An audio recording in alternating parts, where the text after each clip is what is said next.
Good evening. Here is the world news from our studio BGI TV, Baba Bagide Imo TV. I am yours faithfully, Morire Rabila Lawal. First are the major headlines that made the news this evening. There won't be any clash if Oshibadu decide to run against Tinubu Lagos APC. Court slams 5 million naira fine on police over reckless use of power. Police arrest suspected killer of Unijo's 300-level student. 3-month-old baby dies in mysterious Markurdi fire. Breaking: PDP publicity security collapse outside court premises in Ebonyi. Also, police confirm 3 dead in Delta Church building collapse. Benue preacher loses brother to kidnappers despite paying the said payment to them. To foreign, Cameroon Senator dies in restive Anglophone region. And to sports, AFCON ongoing, Buhari reacts to Nigeria's 1-0 victory against Egypt. Now the news in details.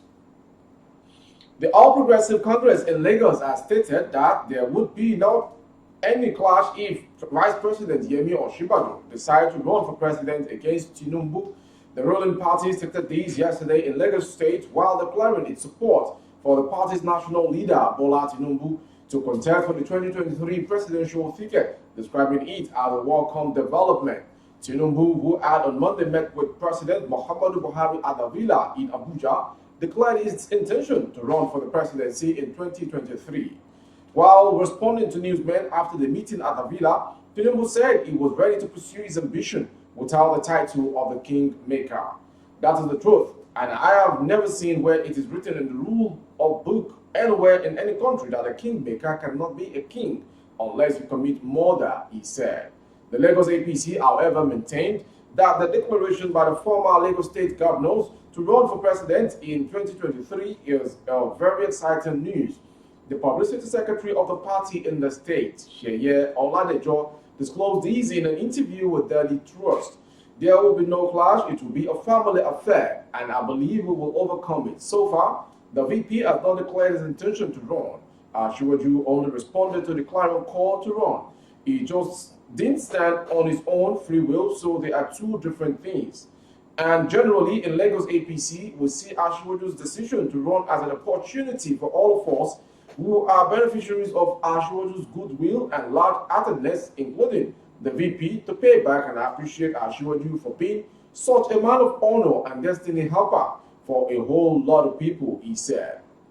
Oladejo further said those aspiring for the presidency are all members of the APC. They have the constitutional rights to aspire, and we need to give it to them. As a Democrat, Ashiwaju is not averse to other people's aspirations within the rules and regulations. Justice Ian Eden Ekwo of the Federal High Court in Abuja on Wednesday imposed a fine of 5 million naira against the Nigeria police force over the reckless use of statutory power against a Nigerian citizen. The amount is to be paid to an Abuja-based investor, Isen Sonen Abere, whose bank account with Zenith Bank was frozen for several months by police while acting as a debt collector without an order of the courts. Justice Ekwo, apart from ordering the police to pay the fine of 5 million naira as compensation and exemplary damages to the victim of the reckless use of statutory power, also ordered Zenith Bank to immediately unfreeze the account with number 1006911-956 in a judgment in a fundamental right enforcement suit instituted against 4 defendants. The judge held the police acted ultra-virus by acting as a debt collector in a purely commercial transaction between 2 parties. The 4 defendants are Oludele Adelbigbe, DSP Yomi Musa, Inspector General of Police IGP, and the Nigeria Police Force NPF as first to 4th defendant respectively. The Plateau State Police Command has arrested a suspected man who maimed the life of Miss Jennifer Anthony, a 300-level student of the University of Jos. The suspect, identified as Moses Oko, was arrested in Benue State by Hawkeye police operatives of the command. Daily Post records that Anthony was said to have been missing since December 30, 2021, but a lifeless and mutilated body was found on 1st January 2022 at a hotel in Jos, the state capital. The reports gathered that the deceased was a student of special education and rehabilitation sciences. Addressing journalists at the command headquarters in Jos, Commissioner of Police in the state, Bartholomew Onyeka, said following the gruesome murder of Miss Jennifer Anthony, a 300-level student of University of Jos, whose lifeless body was found mutilated on 4th January 2022 at Domus Spaces Guest House, Jos, by a man named Moses Oko, aged 20 years. According to the CP, he is suspected to be a boyfriend who fled after committing the crime.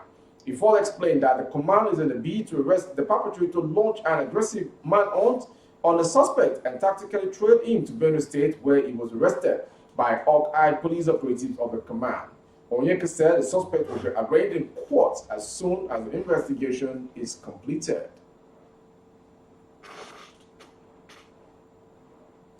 A 3-month-old baby has been reportedly born to death in a mysterious fire that engulfs an 8-room apartment in the densely populated Awe Street in the Urukum area of Markurdi in Benue State capital. Vanguard gathered that the unfortunate incident, which happened at about 10:30 a.m. last Monday, was probably ignited by a sudden surge in power supply in the area.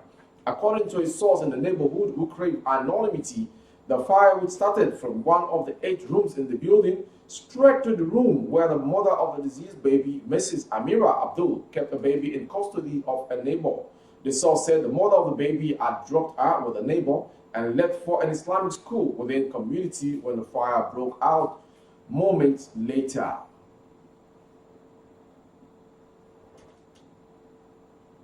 Still on the national world news from BGI TV, it continues. The arraignment of the Publicity Secretary of the People's Democratic Party, PDP, in Ebonyi State, Mr. Chika Nwoba, became a complex matter Wednesday following the collapse of the party spokesperson outside the premises of the court in Abakaliki. He was brought into the court premises by officers and men of the Ebonyi State Police Command at about 2:45 p.m., but the period of the court sitting was shifted due to the health condition of Mr. Nwoba. Following the development, he was rushed out of the court premises by the police and later brought back to the court in order to allow the court session to commence the second time. When Vanguard arrived at the premises of the court, the PDP Publicity Secretary was looking pale, tired, dizzy, and weak inside a patrol or van waiting to be arraigned. Speaking with Vanguard on phone, the lead counsel of the PDP, Barrister Luke Nkwegu, said he was still wondering how the court would arraign a corpse. As at the time of this report, the court sitting just commenced.